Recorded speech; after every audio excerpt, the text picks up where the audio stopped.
നമസ്കാരം, റിവ്യൂ മാസ്റ്ററിലേക്ക് സ്വാഗതം. കണ്ടന്റ് കണ്ട് ഇഷ്ടപ്പെട്ടാൽ സബ്സ്ക്രൈബ് ചെയ്യുന്ന കാര്യം പരിഗണനയിൽ എടുക്കുക. ജിത്തു ജോസഫ് പടം, ഒരു ജിത്തു ജോസഫ് പടം എന്ന് പറയുമ്പോൾ നമ്മൾ ഒരുപാട് പ്രതീക്ഷയായിട്ടായിരിക്കും വന്ന് കാണുന്നത്, അല്ലേ? അതായത് ഇന്ന് മിറാഷ് എന്ന് പറഞ്ഞൊരു പടം കണ്ടതിന് ശേഷമുള്ള എന്റെ റിവ്യൂ ആണ്. മിറാഷ് എന്ന് പറഞ്ഞ പടം കണ്ടു കഴിഞ്ഞു. ഫസ്റ്റ് ഹാഫിനെ കുറിച്ച് ഞാൻ ഇട്ടിരുന്നു. നല്ലൊരു ഫസ്റ്റ് ഹാഫൊക്കെ ആസിഫ് അലി, അപർണ ബാലമുരളി, ഈ പറഞ്ഞ പോലെ കുറച്ച് സമ്പത്ത് എന്ന് പറഞ്ഞ തമിഴ് നടനും ഒക്കെ ഉണ്ട്. ഒരു അത്യാവശ്യം ഒരു ആവറേജ് എൻഗേജിങ് ആയിട്ടുള്ള ഒരു ഫസ്റ്റ് ഹാഫ്.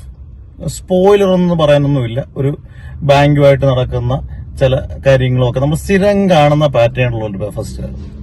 എനിക്ക് അതിൽ തന്നെ പറയാനുള്ളത്, ഈ ജിത്തു ജോസഫിന്റെ ഒരു വലിയൊരു പരാജയമായിട്ട് ഈ അടുത്ത സിനിമയിൽ തോന്നുന്നത് അദ്ദേഹത്തിന്റെ കൂടെ ഉള്ള സതീഷ് കുറുപ്പ് സിനിമാറ്റോഗ്രാഫി ആയിരിക്കും. ഒരു സീരിയൽ ടൈപ്പാണ് സിനിമാറ്റോഗ്രാഫി. നമുക്ക് ഒരിക്കലും ഒരു അപ്ലിഫ്റ്റ് ഒരിക്കലും തോന്നുന്നില്ല. എന്റെ ബാക്ക്ഗ്രൗണ്ട് സ്കോറൊക്കെ വളരെ മോശമായിട്ട് തോന്നി.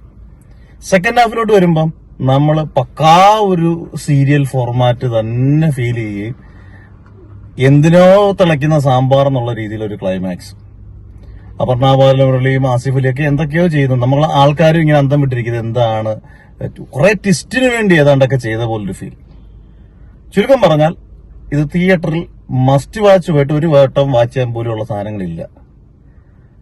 നിങ്ങൾ അത്രയ്ക്ക് ജിത്തു ജോസഫിന്റെ ഒരു ഫാൻ ആണെങ്കിൽ വേണമെങ്കിൽ തിയേറ്ററിൽ പോയി കാണും. അല്ലെങ്കിൽ നിങ്ങൾ OTT വന്ന് കണ്ടാലും ഈ സിനിമയ്ക്ക് യാതൊന്നും സംഭവിക്കാൻ പോകുന്നില്ല. കാരണം ഇത് നിങ്ങൾക്ക് ഒന്നും നഷ്ടപ്പെടാൻ പോകുന്നില്ല. കാരണം എനിക്ക് തോന്നുന്നു ജിത്തു ജോസഫിന്റെ ഏറ്റവും മോശം സിനിമകളിൽ ഒന്നായിട്ട് എനിക്ക് ഫീൽ ചെയ്തു. നിങ്ങൾക്ക് നിങ്ങളുടേതായിട്ടുള്ള അഭിപ്രായങ്ങളുണ്ട്, കാണാനുള്ളതുകൊണ്ട് എനിക്ക് ഫീൽ ചെയ്ത പടമാണ് മിറാഷ്. പ്രത്യേകിച്ച് ഒന്നും തന്നെ എടുത്തു പറയില്ല. ആസിഫ് അലിയുടെ ഈ അടുത്ത് കണ്ട സിനിമകളിൽ ഏറ്റവും മോശം സിനിമയും മിറാഷ് തന്നെയാണ്.